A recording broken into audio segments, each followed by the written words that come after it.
अगर आपके पेट के अंदर कोलोन की दीवार में छोटी छोटी जेब जैसी जगह बन चुकी हो और आपको पता भी ना हो, और एक दिन अचानक पेट के लेफ्ट साइड में ऐसा दर्द शुरू हो जाए कि जो गैस से ज़्यादा हो, ब्लोटिंग हो, बुखार आए या पेट बर्दाश्त से बाहर लगने लग जाए और आप इसे नॉर्मल एसिडिटी या IBS समझकर इग्नोर करते रहें, तो याद रखें यही वो गलती है जो बाद में इमरजेंसी, एंटीबायोटिक्स या हत्ता के सर्जरी तक लेकर जा सकती है।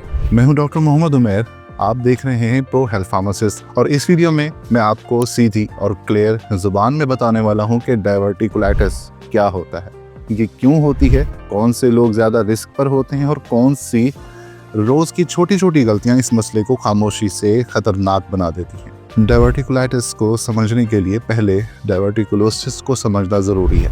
डायवर्टिकुलोसिस एक ऐसी कंडीशन है जिसमें बड़ी आंत यानी कोलोन के इनर लाइनिंग कमज़ोर हो जाती है और इस कमज़ोरी की वजह से दीवार से बाहर की तरफ छोटी छोटी पॉकेट्स या उभाल बन जाते हैं। इसे आप इस तरह से समझ लें कि एक रोड पर एक गड्ढा है। डायवर्टिकुलोसिस वो गड्ढा है जो कोलोन की वॉल में बन चुका होता है। जब तक उस गड्ढे के अंदर कुछ फंसकर इन्फेक्शन या सूजन पैदा ना करे, तब तक अक्सर कोई सीवियर सिम्टम्स नहीं होता और लोगों को पता भी नहीं चलता कि ये पॉकेट्स मौजूद हैं। मसला उस वक्त शुरू होता है जब इन पॉकेट्स के अंदर वेस्ट या कोई और चीज़ फंसती है, प्रॉपरली बाहर नहीं निकलती और वहाँ इन्फ्लेमेशन और इन्फेक्शन शुरू हो जाता है। इस स्टेज को डायवर्टिकुलाइटिस कहते हैं। डायवर्टिकुलाइटिस में सबसे कॉमन जो सिम्टम्स देखे जाते हैं उनमें पेट का दर्द शामिल है, जो अक्सर लेफ्ट लोअर साइड पर महसूस होता है। इसके साथ क्रैम्पिंग, गैस, ब्लोटिंग, बोल हैबिट्स का चेंज हो जाना, कभी कभी खून वाले दस्त का आना, बुखार, सर्दी लगना, मतली या उल्टी भी हो सकती है।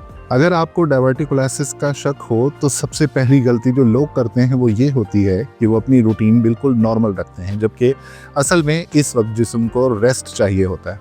हैवी लिफ्टिंग करना, ज़्यादा फिजिकल एक्टिविटी करना, मजदूरी या फिर एक्सरसाइज करना जिसमें वज़न उठाना हो, इन चीज़ों से परहेज़ करना होता है और बॉडी को थोड़ा स्लो डाउन करना ज़रूरी होता है। इसके साथ डाइट का रोल बहुत इम्पोर्टेंट है। इस स्टेज पर हार्ड और हैवी खाने की बजाय सॉफ्ट या मैकेनिकल सॉफ्ट डाइट बेहतर होती है, जैसे सूप्स, ब्रॉथ्स, मैश्ड पोटैटोज़ या एप्पल सॉस, ताकि आँख पर एक्स्ट्रा प्रेशर ना पड़े। हाइड्रेशन भी बहुत ज़्यादा ज़रूरी होती है। बॉडी को हाइड्रेटेड रखना, ज़्यादा फ्लूइड्स देना और प्रॉपर रेस्ट डायवर्टिकुलाइटिस के सिम्टम्स को कंट्रोल करने में मदद करता है। मेडिसिन के हवाले से एक बहुत बड़ी गलती एंटी डायरियल मेडिसिन लेना होती है, क्योंकि इस कंडीशन में चीज़ों को ब्लॉक करना मसले को और बिगाड़ सकता है, जबकि असल गोल वेस्ट को स्मूथली बाहर निकालना होता है। इस तरह शुरू के स्टेजेस पे पेन किलर लेना भी रिकमेंडेड नहीं होता, क्योंकि पेन मेडिसिन सिम्टम्स को टेम्परेरीली छुपा देता है और आपको अंदाज़ा नहीं होता कि दर्द असल में कम हो रहा है या बढ़ रहा है। अगर डिस्कम्फर्ट ज़्यादा हो तो stool softness, non stimulative laxatives या ऐसी सूदिंग मेडिसिन्स जो वेस्ट एलिमिनेशन में मदद करें ज़्यादा बेहतर चॉइस हो सकती हैं। फूड के हवाले से पहले ये माना जाता था कि नट्स, सीड्स और पॉपकॉर्न बिल्कुल अवॉइड करने चाहिए, लेकिन अब रिसर्च ने ये क्लियर कर दिया है कि अगर नट्स और सीड्स को अच्छी तरह चबाकर खाया जाए तो ये नुकसान की बजाय फ़ायदा देते हैं और हाई फाइबर डाइट डायवर्टिकुलाइटिस के लिए बहुत बेनिफिशियल होती है। हाँ, पॉपकॉर्न अभी भी कंट्रोवर्शियल हैं, क्योंकि मकई के दाने जो सही से नहीं पके होते कभी कभी डायवर्टिकुलम के अंदर फंसकर सिम्टम्स को ज़्यादा बिगाड़ सकते हैं, इसलिए इन पर एहतियात करना बेहतर हो सकता है।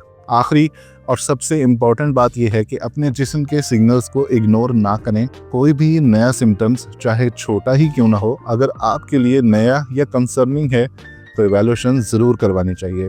कुछ अलार्म सिम्टम्स ऐसे होते हैं जिन पर बिल्कुल डिले नहीं करना चाहिए, जैसे लगातार बढ़ता हुआ दर्द, बुखार और सर्दी का लगना, स्टूल में खून यानी पखाने में खून आना या बगैर किसी वजह के वज़न का कम होना। अगर डाउट हो तो याद रखें, चेक करवाना हमेशा इग्नोर करने से बेहतर होता है। उम्मीद करता हूँ आज की वीडियो आपको पसंद आई होगी। मैं हूँ डॉक्टर उमैर। हमारे चैनल प्रो हेल्थ फार्मासिस्ट को सब्सक्राइब कर लीजिए ताकि हेल्थ रिलेटेड वीडियोस आप तक टाइमली पहुँच सकें। मिलते हैं अगली वीडियो में। अल्लाह हाफिज़।